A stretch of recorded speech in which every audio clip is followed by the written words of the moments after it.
Listen to me. Stop scrolling. Stop multitasking. Look at the screen.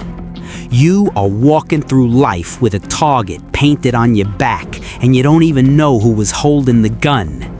You wake up every morning, you drink your coffee, you go to that job you tolerate, and you play by the rules. You save, you invest, you put a little bit away in the 401k, maybe you bought a few shares of that tech company everyone loves, maybe you have a nice little nest egg sitting in a high-yield savings account.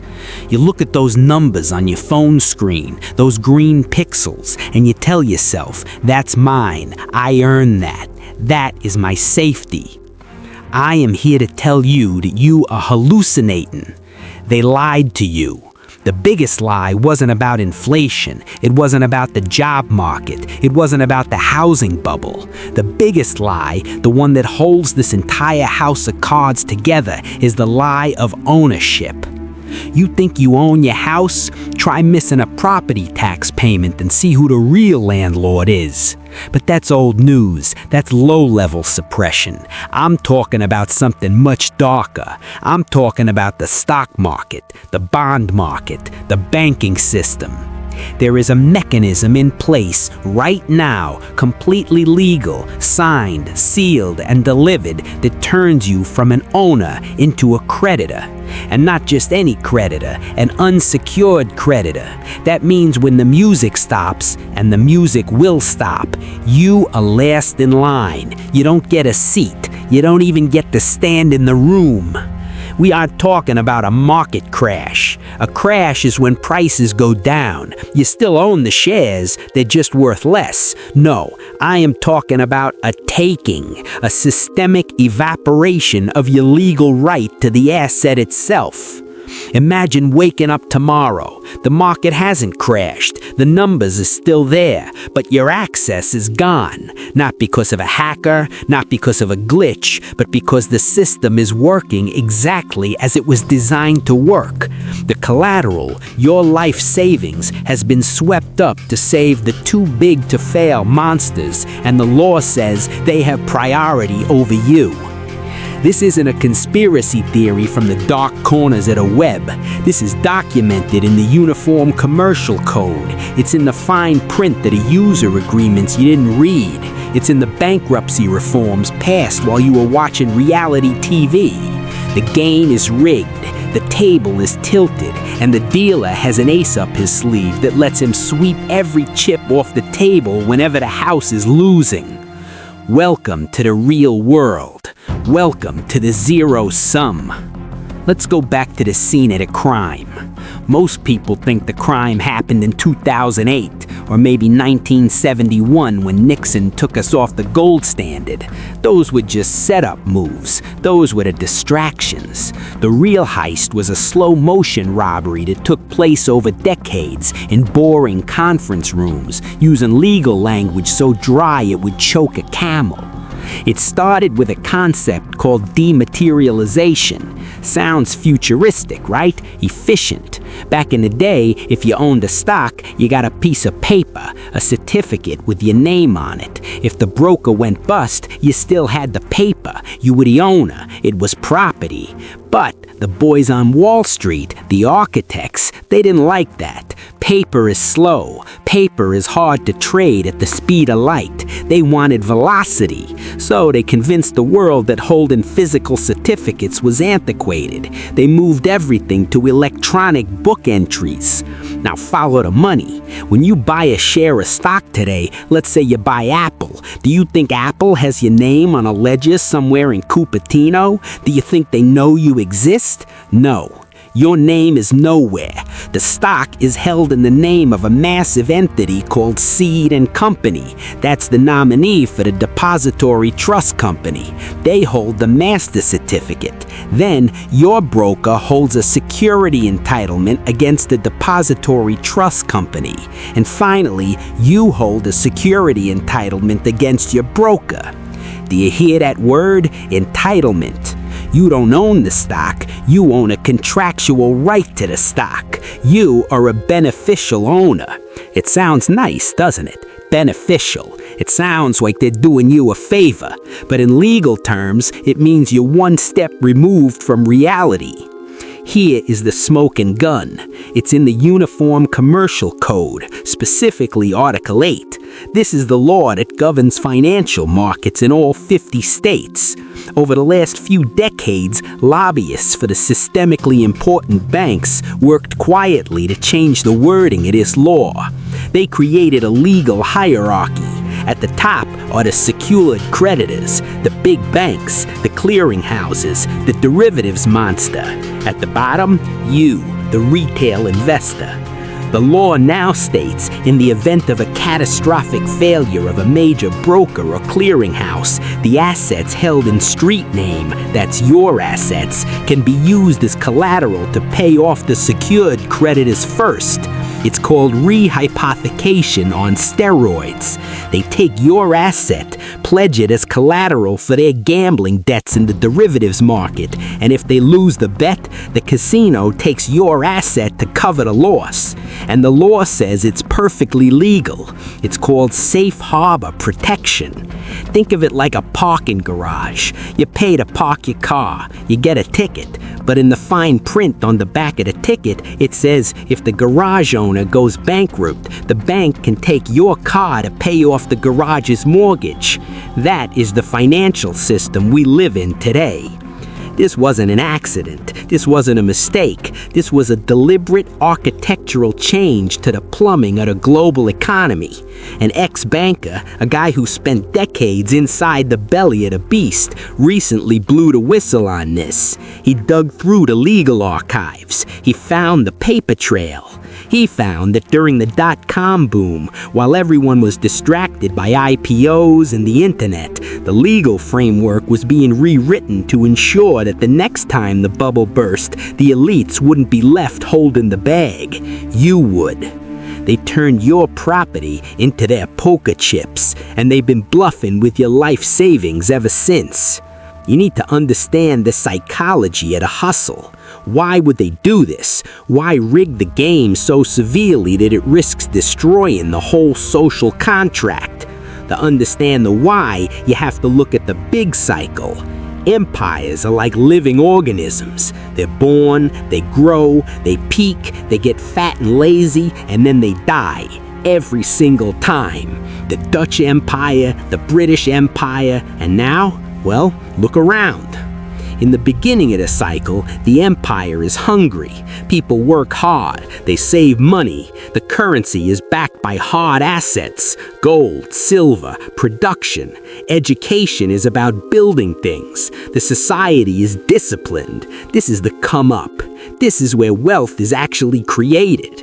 But then, success becomes a poison. The empire becomes the reserve currency holder. Everyone wants their money, so they start borrowing. They start spending more than they earn. They build massive armies to protect their trade routes. They start outsourcing the hard work to other countries because they feel like they're too good for it. The financial sector takes over. In the beginning, finance is a servant to industry. It helps businesses grow. But in the declining phase of an empire, finance becomes the master.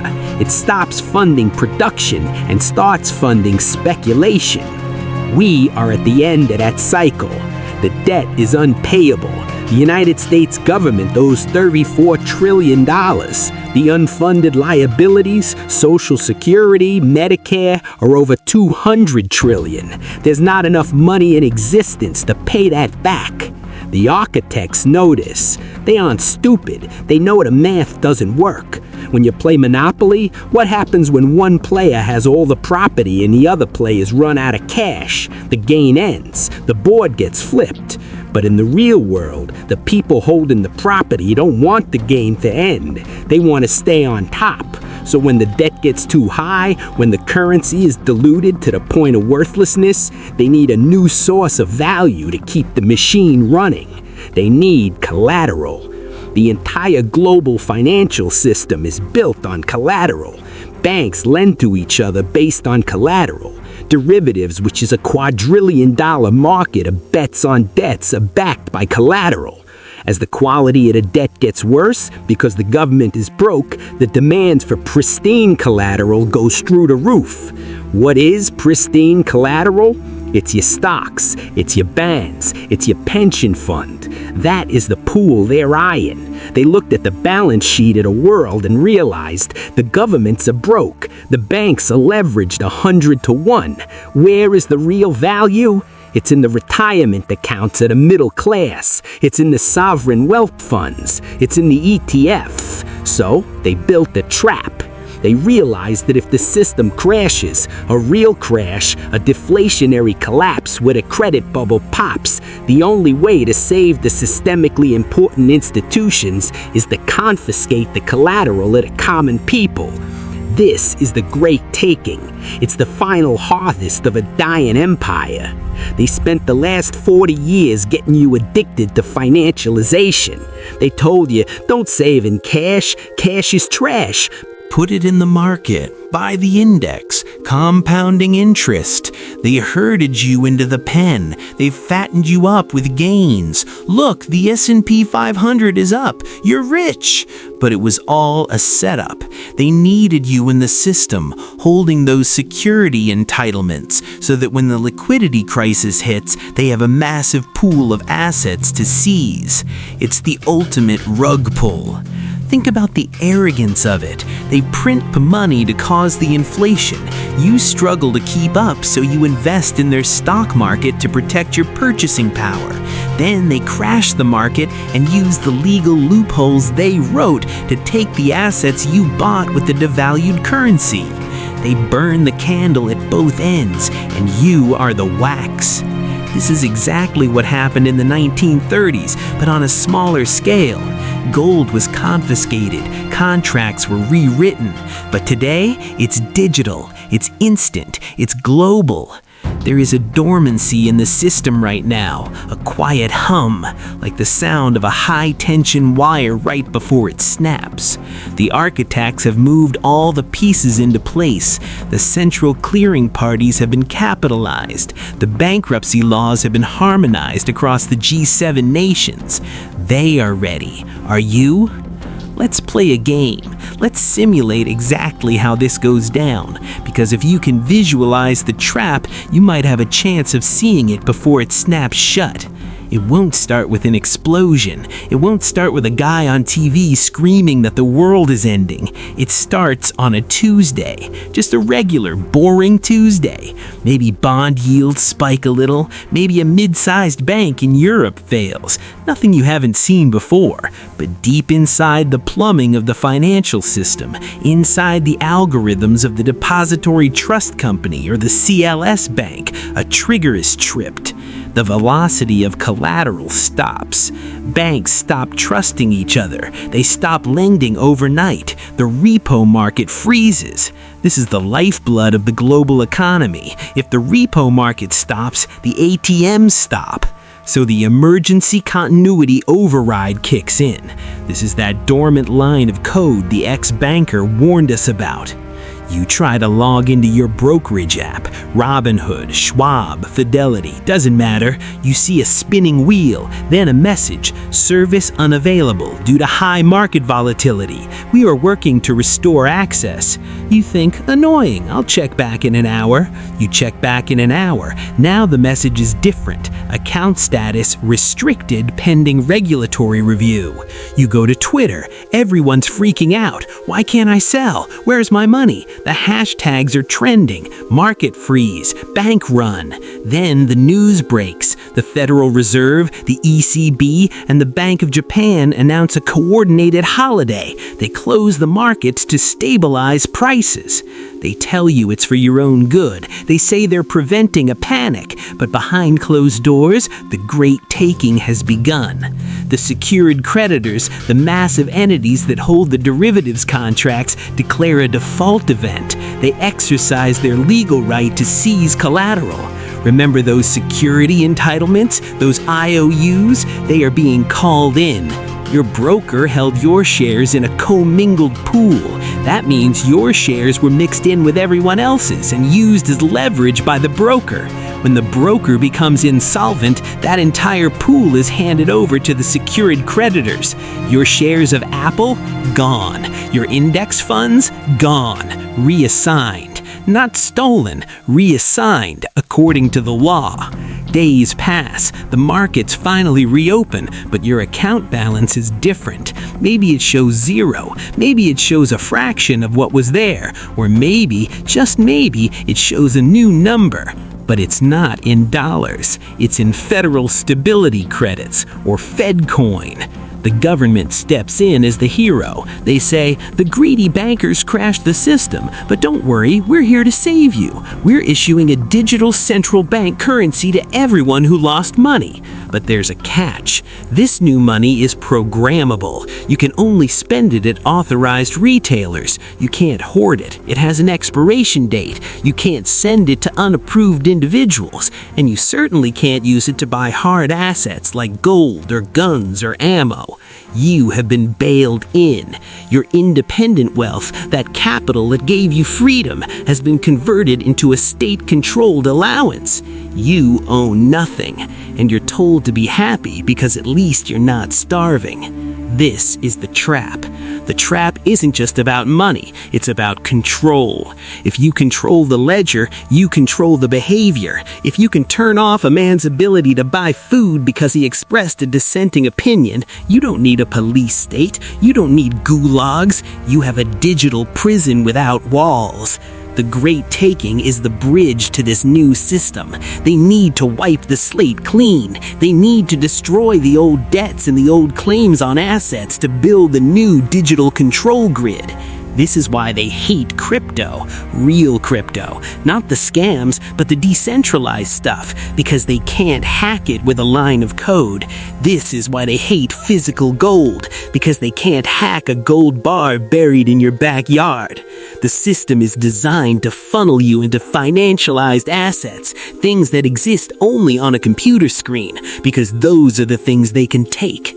The American dream used to be a house with a white picket fence. Now, for the middle class, it's a subscription model. You lease your car, you rent your music, you stream your movies, and now you lease your savings from a bank that holds the keys. It is a return to feudalism. The neo-feudal lords are the central bankers and the tech oligarchs. You are the serf working the digital land, hoping they don't turn off your access. Does this sound extreme? Good, it should, because the reality of the legal code is extreme. The text of the UCC Article 8 is extreme. The fact that ownership has been legally redefined as entitlement is extreme. I am not predicting the future. I am reading the terms of service you blindly clicked agree on. So what are you gonna do? Curl up in a ball? Cry? Hope the government changes its mind? Hope is not a strategy. Hope is for victims. You need to act, and you need to act before the Tuesday morning when the app doesn't open. The philosophy of the zero sum is simple. If you don't hold it, you don't own it. It's that binary. Step 1. Escape the street name trap. If you own stocks and you want to keep owning them through the collapse, you need to look into direct registration. This takes the shares out of the DTC, out of Seed and Company, and puts them in your name on the company's books. It turns you from a beneficial owner back into a legal owner. It removes your asset from the commingled pool of collateral. Is it harder to sell quickly? Yes, but in a crisis, liquidity is a myth anyway. Ownership is priority. Step 2. Get physical. You need assets that have no counterparty risk. Gold, silver, land. If the power goes out, if the internet goes down, if the legal system collapses, an ounce of gold is still an ounce of gold. It doesn't rely on a promise from a banker. It doesn't rely on a politician's word. It is physics. It is geology. It is real. Do not buy paper gold or gold ETFs. That is just another IOU. If you can't hold it in your hand, it's not yours. Step 3. Be your own bank. This is where Bitcoin comes in, but you have to do it right. If your crypto is on an exchange, Coinbase, Binance, whatever, you're making the exact same mistake as holding stocks in a brokerage. Not your keys, not your coins. Get a hardware wallet, learn how to use it, memorize your seed phrase. This allows you to transport wealth across borders, outside the banking system, without asking for permission. It is the only digital asset that cannot be seized by a click of a mouse at a central bank. Step 4. Debt is slavery. The system uses debt to control you. If you have debt, you're fragile. In a deflationary bust, the value of your assets drops, but the value of your debt stays the same. They will use your debt as the lever to pry your assets from your cold, dead hands. Pay it off. Live below your means. Become anti-fragile. Step 5. Build your tribe. In the end, all money is just a social agreement. If the agreement breaks, the only thing that matters is who you can trust. You need a network of people who are awake, people who have skills, mechanics, medics, farmers, fighters. The lone wolf dies in the winter, the pack survives. The Great Taking is a plan. It is a blueprint, but it is not inevitable. The system relies on your ignorance. It relies on you staying asleep, distracted by sports and politics and celebrity gossip. The moment you wake up, the moment you take custody of your own life and your own assets, their power over you begins to fade. They want you to own nothing and be happy. I want you to own everything and be dangerous. The storm is coming. The clouds are gathering. You can smell the ozone in the air. You have been warned. You have the map. You know where the exit is. The question is, do you have the guts to walk through it? Don't wait for the trigger. Don't wait for the freeze. Secure your perimeter. Hard eyes your assets. And for God's sake, stop playing their game.